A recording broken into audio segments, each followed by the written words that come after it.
2007, 8లో అనుకుంటా నేను టీవీ9లో పనిచేస్తున్నప్పుడు, వైజాగ్‌లో చేస్తున్నప్పుడు బ్యూరో చీఫ్‌గా. అక్కడ ఈ పాత జైలు ఏరియా ప్రాంతంలో ఈ డక్ట్ సిస్టమ్ కొత్త రోడ్డు వేస్తున్నప్పుడు ఆహ్, డాబా గార్డెన్స్ ఏరియాకి వేస్తున్నటువంటి సందర్భంలో డక్ట్ సిస్టమ్ పెట్టుకొచ్చారక్కడ. ఆ బస్ స్టాండు, ఆ రోడ్‌లో. అంటే రోడ్డులోనే కింద ఒక పెద్ద చెక్క దీనిలాగా ఉంటదనమాట. ఈ కరెంటు తీగలు గానీ, టెలిఫోన్ తీగలు గానీ, కేబుల్ తీగలు గానీ ఏవి బయట తిరగడానికి వీల్లేదిక. కరెంటు స్తంభాలు వాటికి ఊడటం, ఏలాడటం, పడటం ఈ గొడవేం లేదు. అన్నీ ఆ డక్ట్‌లోకెళ్ళిపోతాయి. దాంట్లో అరలుంటాయి. ఒక దాంట్లో కరెంటు తీగలు, ఇంకో దాంట్లో ఇవి అట్లా ఉంటాయన్నమాట కేబుల్ తీగలు. వాటికి కొంత డబ్బులు వసూలు చేయడం అనే సిస్టమ్ పెట్టుకొచ్చారు.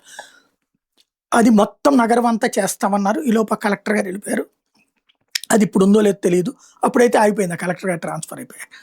ఇప్పుడు మన అమరావతి ప్రాంతంలో మాత్రం ఆ డక్ట్ సిస్టమ్ తీసుకురావడానికి రెడీ అవుతున్నారు. దానికోసం 1979,00,00,000 అంటే బయట మనకి ఎక్కడ కరెంటు తీగ గాని, కేబుల్ తీగ గాని కనిపించదు. కంప్లీట్‌గా అండర్ గ్రౌండ్‌లోనే ఉంటది. బయటికి కనిపించని ఒక చక్కటి ఆలోచన.